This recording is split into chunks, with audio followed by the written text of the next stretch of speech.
Suman TV. ప్రస్తుతం మనతో పాటు జై భారత్ నేషనల్ పార్టీ అధ్యక్షులు వ్యవస్థాపకులు జేడి లక్ష్మీనారాయణ గారు మనతో పాటు ఉన్నారు. మాట్లాడదాం. సార్ నమస్తే. అసలు ఈ జై భారత్ పార్టీ యొక్క ముఖ్య ఉద్దేశం ఏంటి?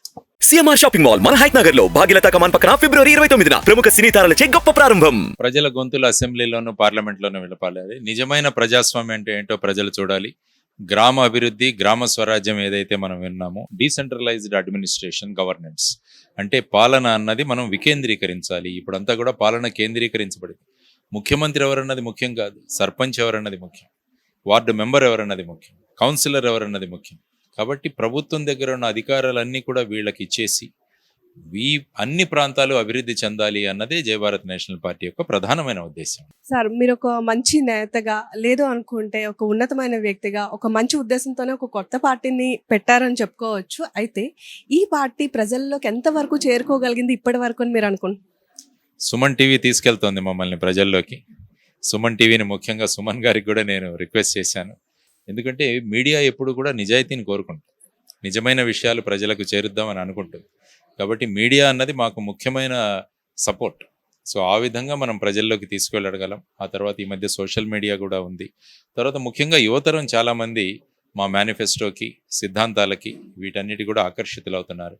కాబట్టి ఒక సైలెంట్గా ఈ ప్రజల్లోకి జై భారత్ నేషనల్ పార్టీ చొచ్చుకు వెళుతుంటుంది. ఎందుకంటే చాలామంది ఇప్పుడు ఓపెన్గా మాట్లాడడానికి భయపడతారు. మా మీద ఏమైనా యాక్షన్ తీసుకుంటారేమో, ఎవరైనా మమ్మల్ని అబ్జర్వ్ చేస్తున్నారేమో. కాబట్టి అవన్నీ లేకుండా సైలెంట్గా ప్రజలలో ఒక బ్రహ్మాండం, ఒక దావాలనంగా మన జై భారత్ నేషనల్ పార్టీ మీరు పార్టీ పెట్టిన వెంటనే ఇది ఒక సెన్సేషనల్ అనే ఇష్యూ కింద ప్రజలందరిలో కూడా చర్చ జరిగింది. కానీ వెంటనే వైఎస్ షర్మిల కాంగ్రెస్ పార్టీలో చేరిన తర్వాత ఎక్కువ దానికి చర్చగా ఉంది. ఈ పార్టీ యొక్క ప్రస్తావన ఎక్కడ రావట్లేదు అని ప్రజల్లో ఒక గుసగుసలు ఉన్నాయి. దాని మీద మీరు ఏం పర్వాలేదు, ఎన్ని పార్టీలు వచ్చినా మన సిద్ధాంతాలు చాలా ముఖ్యం, విషయాలు చాలా ముఖ్యం, తర్వాత విషయ పరిజ్ఞానం చాలా ముఖ్యం. రానివ్వండి, అన్ని పార్టీలు రానివ్వండి, ఏమీ ప్రాబ్లం లేదు. మనకు ప్రజలకు మేలు జరగాలి, ప్రజలు ఆనందంగా ఉండాలి, ప్రజా సమస్యలు కాబట్టి ప్రజలు ఎప్పుడు కూడా నేతలని చూడకుండా వాళ్ళ సిద్ధాంతాలు ఏంటో చూసి వెళ్ళడం చాలా అవసరం. కాబట్టి మా మేనిఫెస్టో ఇప్పుడు ఏదైతే ఇచ్చామో, ఇప్పుడు ఏ పార్టీ చూడండి అన్ని ఫ్రీలు. వాళ్ళు 1 ఇస్తే మేము 3 ఇస్తాం, వాళ్ళు 2 ఇస్తే మేము 6 ఇస్తాం, వాళ్ళు 9 అంటే మేము సూపర్ 6 అంటాం. ఇలా రకరకాలుగా మాట్లాడుతున్నారు. ఇప్పుడు మీరు ఉచితంగా అంటున్నారు కాబట్టి ఇప్పుడున్న గవర్నమెంట్లో కూడా మనకి ఉచిత పథకాలు ఉన్నాయి. అదే విధంగా ఇప్పుడు రాబోయే అంటే ఎలక్షన్స్ లో పోటీ చేసే ప్రతి పార్టీ కూడా వాళ్ళ మేనిఫెస్టోస్ లో కూడా ఉచితాలనే ప్రవేశపెట్టింది.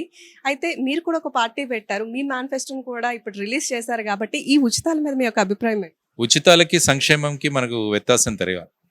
సంక్షేమం అంటే ఏంటంటే సమాజం అభివృద్ధి చెందాలి. ఉచితం అంటే ఏంటంటే ఒక వ్యక్తికి ఇవ్వడం. సపోజ్ నేనున్నాను, మా పిల్లవాడిని స్కూలుకు పంపిస్తున్నాను, కాబట్టి నాకు డబ్బులు ఇస్తున్నారు. ఎందుకు ఇవ్వాలి? నాకు డబ్బులు ఇవ్వాల్సిన అవసరం ఏంటి? మీరు స్కూల్స్ బ్రహ్మాండంగా డెవలప్ చేయండి, పిల్లల్ని పంపించడం మా బాధ్యత. అలా కాకుండా ఈ డబ్బు ఏదైతే ఉందో దాన్ని విద్యను ఫ్రీగా చేయడానికి, వైద్యాన్ని ఫ్రీగా చేయడానికి ఉపయోగిస్తే బాగుంటుంది కదా. సపోజ్ ఒక సామాజిక వర్గానికి చెందిన వాళ్ళు, మీరు 45 సంవత్సరాలు నిండాయి కాబట్టి మీకు సంవత్సరానికి 15,000 ఇస్తామంటారు. అది కాదు, ఉపాధి కల్పించండి. నెల 15,000 ఎలా సంపాదిస్తారో అలా ఆలోచించాలి, కానీ సంవత్సరానికి 15,000 ఇస్తానన్నది సబబు కాదు. ఆ విధంగా ఆత్మగౌరవంతో బ్రతకడానికి ప్రజలకు నేర్పించాలి. ఆ విధమైన పరిస్థితులు మనము కల్పించగలగాలి. సమాజం మొత్తం అభివృద్ధి చెందే సంక్షేమ పథకాలకు మేము కూడా సిద్ధంగా ఉంటాం. ఎందుకంటే for example Mahatma Gandhi national rural employment guarantee scheme, దానివల్ల ఏమవుతుంది, గ్రామాల్లో ఉన్న ఆస్తులు పెరుగుతున్నాయి. ఒక వ్యక్తి కాదు, మీరు అంటున్నారు ఇన్ని ఉచితాలు, ఇన్ని ఇది చేస్తున్నారని, కానీ వైట్ రేషన్ కార్డులు ఎందుకు తగ్గట్లేదండి రాష్ట్రంలో?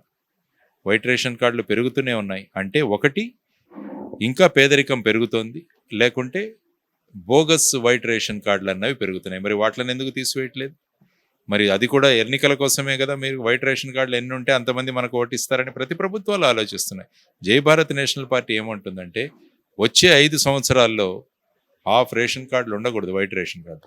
వచ్చే 10 సంవత్సరాల్లో ఈ రాష్ట్రంలో ఒక్క వైట్ రేషన్ కార్డు కూడా ఉండకూడదు అన్నది జై భారత్ నేషనల్ పార్టీ కోరుకుంటుంది. అంటే ప్రజలను ఆ విధంగా మనం ఉన్నతులుగా చేయాలి. వాళ్ళ ఇన్కమ్ ఏదైతే ఉంటుందో, వాళ్ళ ఆదాయం ఏదైతే ఉంటుందో దాన్ని పెంచాలి. దానికోసమే ఈ విధమైన మేనిఫెస్టోతో మేము ముందుకు వచ్చాం.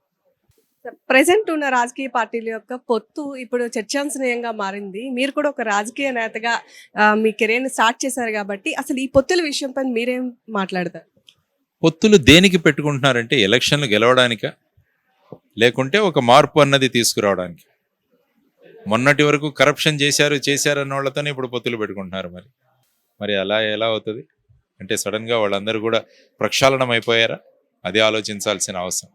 కాబట్టి పొత్తులు ఎప్పుడు ఎలా పెట్టుకోవాలన్నది ప్రత్యేక రాజకీయ పార్టీలు ఆలోచించి. ఇప్పుడు ఫర్ ఎగ్జాంపుల్ బీహార్ చూద్దాం, ఎంత దారుణమైన పరిస్థితి. నితీష్ కుమార్ గారు ఏమన్నారు, ఇక నా జీవితంలో మరణమే తప్ప నేను భారతీయ జనతా పార్టీతో కలవనన్నాడు ఆయన.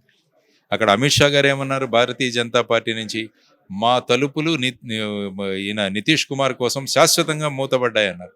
మరి ఈ తలుపులు తెరుచుకున్నాయి, ఈ మరణం కూడా లేదు, బ్రహ్మాండంగా ఆయన జీవించి మళ్ళా ముఖ్యమంత్రిగా అయ్యాడు.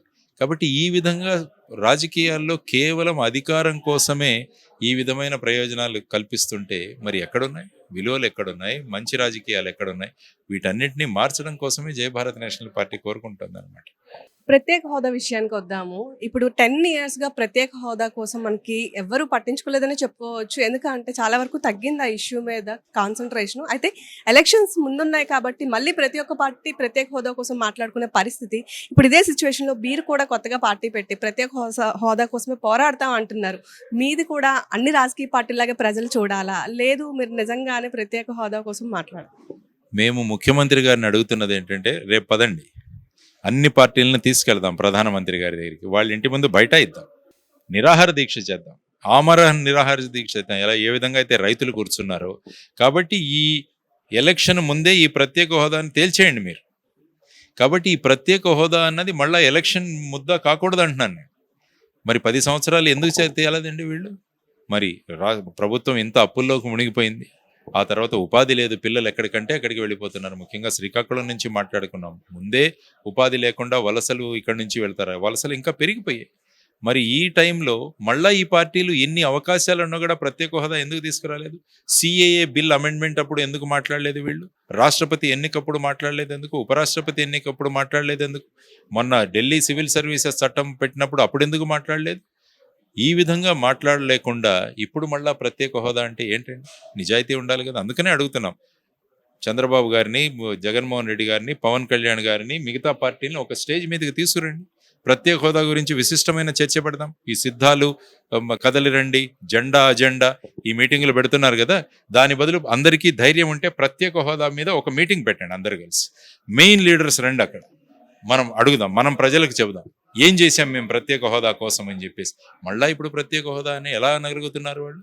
అవకాశం వచ్చినప్పుడు దాన్ని వినియోగించుకోకుండా కేంద్రానికి భయపడి ఈ ప్రత్యేక హోదా రాష్ట్రం ఎటుపోయినా పర్వాలేదు కానీ మా పార్టీలు గెలవాలి అన్న సిద్ధాంతాలు ఉన్న ఈ పార్టీలేనా? రాష్ట్ర ప్రాధాన్యత ముఖ్యం. రాష్ట్రం కోసం ప్రాణాలు పోగొట్టుకున్న పొట్టి శ్రీరాములు గారు రాష్ట్రం కోసం ప్రాణ త్యాగం చేశాడు ఆయన. అటువంటి వాళ్ళ నేతలు చూస్తున్నాం ఈరోజు స్వప్రయోజనాల కోసం, స్వయం పార్టీ ప్రయోజనాల కోసం రాష్ట్రం ఎటుపోయినా పర్వాలేదండి, ప్రత్యేక హోదా వచ్చింటే ఇన్ని అప్పులు అయ్యేవా మనకు? అంటే మీ పార్టీ కూడా ప్రత్యేక హోదాని ఒక ఎలక్షన్ క్యాంపెయినింగ్ గానే వాడుకుంటుంది. మీ పార్టీని ప్రజల్లో తీసుకెళ్ళడం కోసం ఈ ప్రస్తావన వస్తుంది అని అంటున్నారు అపోజిషన్ వాళ్ళు. ఏమంటారు? అపోజిషన్ వాళ్ళు మాట్లాడేదని, వాళ్ళు ఎలా మాట్లాడడానికి నోరు ఎలా వస్తుంది వాళ్ళకి? వాళ్ళు చేసింటే ఇది మాట్లాడే వాళ్ళమే కాదుగా. వాళ్ళు ఇప్పుడు చేయండి, ఇప్పటికీ అడుగుతున్నాం, ఇప్పటికీ అవకాశం ఉంది, మీరు ఇప్పటికీ చేయండి. ప్రత్యేక హోదా అంశంనే మనం ఎలక్షన్ నుంచి తీసేద్దాం, లేకుంటే అందరం ఎలక్షన్ మానేద్దాం. ఈసారి ఆంధ్రప్రదేశ్లో అన్ని పార్టీలు పొలిటికల్ ఈ ఎన్నికలను బహిష్కరిస్తున్నాయి ప్రత్యేక హోదా వచ్చే వరకు. రాష్ట్రపతి పాలన రానివ్వండి రాష్ట్రంలో, అదైనా చక్కగా ఉంటుందేమో ఆలోచిద్దాం. ఆ విధంగా పొలిటికల్ పార్టీలు తయారవ్వాలి. జల్లికట్టు తెచ్చుకున్నారు అక్కడ అందరూ కలిసి. ఆ తర్వాత వచ్చేసి మనం రైతులు ఢిల్లీలో కూర్చొని 3 వ్యవసాయ చట్టాలను తిప్పికొట్టారు. బంగ్లాదేశ్లో భాషా ఉద్యమం తెచ్చుకున్నారు అందరూ కూడా. ఈ విధంగా ప్రజలు సంఘటితంగా ఉండాల్సింది పోయి ఈ పొలిటికల్ పార్టీలు ఏం చెప్తున్నారు, ఇది ముగిసిన అధ్యాయం అని వీళ్ళు నమ్మించడానికి ప్రయత్నిస్తున్నారు. ఇది నమ్మకూడదు ప్రజలని, వాళ్లలో చైతన్యం తీసుకురావడానికి ఇవన్నీ మోసం చేసే పార్టీలు అని చెప్పడానికి మేము వచ్చాం. ఇప్పటికీ అవకాశం ఉంది మనకు, అందరం కలిసి వెళదామనండి. 1వ తారీఖున చలో తాడేపల్లి అని పిలిపించారు. అక్కడికి వెళ్ళి తాడేపల్లికి వెళ్ళి మేమంతా అడుగుతాం ముఖ్యమంత్రిని, మీరు వెంటనే ఒక అఖిల పక్ష సమావేశాన్ని తీసుకెళ్ళండి, టెంట్లు కొట్టించండి, అక్కడ మేమంతా కూర్చుంటాం, అందులో ఆమరణ నిరాహార దీక్ష చేద్దాం, పొట్టి శ్రీరాములు గారి స్ఫూర్తితో మనమంతా కూర్చొని ప్రత్యేక హోదా తీసుకుందాం, లేకుంటే ప్రాణాలు వదిలేద్దాం. ఈ విధమైన భావాలు ఉండాలి కానీ రాష్ట్రం కోసం. మరి ఈ విధంగా ప్రజలను మోసం చేస్తే ఎలాగండి? అది మేము అడుగుతున్నాం. 2 నాయకులను అడుగుతున్నాం, 3 నాయకులను అడుగుతున్నాం, 4 అడుగుతున్నాం. కేంద్రంలో ఉన్న బీజేపీ మేము అధికారంలోకి వస్తే 10 సంవత్సరాలు ప్రత్యేక హోదా ఇస్తామని వాళ్ళ మేనిఫెస్టోలో పెట్టారు. మరి ఎందుకు ఇవ్వట్లేదు? ఆలోచించాలి ఇవన్నీ. సో మనం చూసుకున్నట్లయితే యువత ఎక్కువగా రాజకీయాల్లోకి రావాలి. అప్పుడే రాజకీయాల్లో మార్పు వస్తుంది అంటున్నారు కదా! అయితే యువత నిజంగా రాజకీయాల్లోకి వస్తే ఇప్పుడున్న పరిస్థితుల్లో వారసత్వ రాజకీయాలకి చెక్ పెట్టి యువతను ఆదరించే కల్చర్ మనలో ఉంది అంటారా? మేము సిద్ధంగా ఉన్నాం యువత రావడానికి. అందరినీ యువతనే తీసుకుంటున్నాం మేము మా పార్టీలో కూడా. యువతరాన్ని తీసుకుంటున్నాం, వాళ్ళని రమ్మంటున్నాం. మేమొస్తే ఈవెన్ కాలేజెస్‌లో కూడా ఎలక్షన్స్ పెడతామని చెప్తున్నాం మేము. ఎందుకంటే వీళ్ళందరూ కూడా ప్రస్తుతం ఉన్న రాజకీయ నాయకులు యువతలో నేతృత్వం ఎక్కడ గుణాలు పెరుగుతాయో అని ఎలక్షన్లని క్యాన్సిల్ చేసేశారు కాలేజీల్లో. వాళ్ళందరినీ కూడా మార్కులు సంపాదించే యంత్రాలుగా చేస్తున్నారు. మేమొస్తే ఖచ్చితంగా నియమాలు పెట్టి ఎలక్షన్లు జరగాలి. స్టూడెంట్ లీడర్షిప్ రావాలి. విద్యార్థులకు కూడా ఓటు హక్కు అంటే ఎంత విలువో వాళ్ళకి తెలియాలి. ఎలక్షన్స్ ఎప్పుడైతే కాలేజీలోకి గెలుస్తాయో అప్పుడు తెలుస్తుంది. అప్పుడు బయటకు వచ్చినా కూడా వాళ్ళు ఖచ్చితంగా ఓటు వేస్తారు. ఇప్పుడు ఎంత అలా మార్చారు. ఓటుకు డబ్బు ఇవ్వడం అన్నది ఈ రాష్ట్రం నుంచే మొదలైంది. ఇప్పుడున్న నాయకులే మొదలుపెట్టారు దీన్ని. పేరు తీసుకోవచ్చు, వీళ్ళే మొదలుపెట్టారు. ఇప్పుడు చూడండి, ఉత్తరప్రదేశ్ కానీ మిగతా రాష్ట్రాలకు వెళ్తే 10 లక్షలు ఏవైతే ఎలక్షన్ కమిషన్ పెట్టిందో అంతకన్నా తక్కువ ఖర్చుతో మన ఎలక్షన్లు అయిపోతాయి. మన రాష్ట్రాలు, దక్షిణాది రాష్ట్రాలు ముఖ్యంగా కూడా ఈ డబ్బులు, మద్యం, కులం ఈ విధంగా మనం కొట్టుకుంటూ మనం ఈ విధంగా ఉండిపోయాం. చూడండి రాష్ట్రం ఎంత అధోగతిలో ఉన్నాం. మనం అందరం కూడా విభజన అయింది, ఇప్పటి వరకు ఏమీ తెచ్చుకోలేకపోయాము. రాజధాని లేదు, పోలవరం అలాగే ఉంది, విభజన హామీలు అలా ఉన్నాయి, కడప స్టీల్ ప్లాంటు లేదు, మెట్రో లేదు. మెట్రో ఏ విధంగా విభజించారు, ఏమైనా మాట్లాడారా వీళ్ళు? ఎందుకు మాట్లాడడం లేదు? ఇవన్నీ అడగాలి. ఎందుకంటే వాళ్ళందరికీ కూడా మేము డబ్బులు ఉంటే చాలు, మద్యం ఉంటే చాలు, మేము ఎలక్షన్లో గెలిచేస్తాము, మా ఓటు బ్యాంకులను కాపాడుకుంటున్నామన్న కాన్సెప్ట్ని మనం ఛేదించాలంటే యువ నాయకత్వంతోనే సాధ్యం. అందుకనే యువతరాన్ని రమ్మని మేము కోరుతున్నాం. మా దగ్గర ఏ విధమైన ఖర్చులు చేయాల్సిన అవసరం లేదు. మనం నిజాయితీతో వెళదాం. మన జేబులో ఉన్న పైసాతోనే మనం ముందుకు వెళదాం. ఈ విధంగా అట్టహాసాలు, డబ్బులు ఇవ్వడం, పంచడం ఇవి చేయం. మనం చేయకుండా చూద్దాం ఎన్ని సంవత్సరాలు మనం ముందుకు వెళ్ళాలో వెళ్తాం. ఆ ఓపిక ఉంది మనలో. కానీ మార్పు రావాలి, ప్రజల గొంతులు వినిపించాలి పార్లమెంట్లో, అసెంబ్లీలో అన్నది జయ భారత్ నేషనల్ పార్టీ కోరుకుంటారు. ఫైనల్ గా మీ పార్టీ ఎన్ని స్థానాల్లో పోటీ చేయబడుతుంది? ఇంకొన్ని రోజుల్లోనే మనకి ఎలక్షన్ నోటిఫికేషన్ కూడా విడుదలవుతుంది కాబట్టి ఇప్పటికీ మీ పార్టీ సిద్ధంగా ఉందా? ఒకవేళ మీరు మీ పార్టీ నుంచి ఎంపీ ఆర్ ఎమ్మెల్యే అభ్యర్థిగా ఎక్కడి నుంచి పోటీ చేయాలనుకుంటున్నారు? మేము ఒక రాజకీయ పక్షంగా ఒక అధికారంలోకి రావాలంటే అన్ని నియోజకవర్గాల్లో పోటీ చేస్తామని ముందే చెప్పాం. చాలా మంది అప్లికేషన్లు వస్తున్నాయి మన దగ్గరికి. వారందరికీ కూడా స్క్రూటినీ చేసి వాళ్ళని ఇన్ఛార్జీలుగా నియమిస్తున్నాం. అభ్యర్థులు ఎంపిక ఏ విధంగా చేస్తున్నారు? ఎంపిక అంటే వాళ్ళు ఇంతవరకు ప్రజలకు చేసింది ఏంటి అన్నది, ప్రజల పట్ల అవగాహన ఏంటి, విషయం పట్ల అవగాహన. అందుకనే వాళ్ళందరినీ కూడా మీ నియోజకవర్గ మేనిఫెస్టో తయారు చేయమని చెప్తున్నాం. ప్రతి నియోజకవర్గానికి మేనిఫెస్టో ఉంటుంది. ఆ మేనిఫెస్టో ప్రజల సమస్యలను రిఫ్లెక్ట్ చేసేదిగా ఉంటుంది. ఆ సమస్యలను ఎలాగ పరిష్కరిస్తామని వీళ్ళు చెబితే వీళ్ళు రేపు వెళ్ళి ప్రజలతో మాట్లాడుతున్నప్పుడు వాళ్ళలో విశ్వాసం కలుగుతుంది. సో ఆ విధంగా చేస్తూ ముందుకు వెళ్తాం. మా కమిటీ నిర్ణయిస్తుంది నేను ఎక్కడి నుంచి నిలబడాలో, పార్లమెంటుగా, అసెంబ్లీగా. మోస్ట్ ప్రాబబ్లీ నా ప్రిఫరెన్స్ నేను విశాఖపట్నం ఇచ్చున్నాను కాబట్టి త్వరలో దాన్ని కూడా ప్రకటిస్తాను. సో చూసారు కదా, ఇప్పటికే ఎలక్షన్ నోటిఫికేషన్ కొన్ని రోజుల్లో రాబోతుంది. అయితే ఉన్న పార్టీలతో పాటు జై భారత్ నేషనల్ పార్టీ కూడా ఎలక్షన్కి మేము సిద్ధం అంటున్నారు. ఇక జేడి లక్ష్మీనారాయణ గారి విషయానికి వస్తే వాళ్ళ యొక్క కమిటీ ఎక్కడైతే సిఫార్సు చేస్తారో ఆ ప్రాంతాల్లో ఆయన పోటీ చేయడానికి సమకూత ఉందంటున్నా. ముఖ్యంగా వైజాగ్ నుంచి పోటీ చేయడం కోసం ఆయన ఇష్టం ఉంది అని చెప్పేసి తెలియజేసిన పరిస్థితి మనకు కనబడుతుంది. కెమెరా పర్సన్ అసంతో సౌమ్య, శ్రీకాకుళం, సుమన్ టీవీ.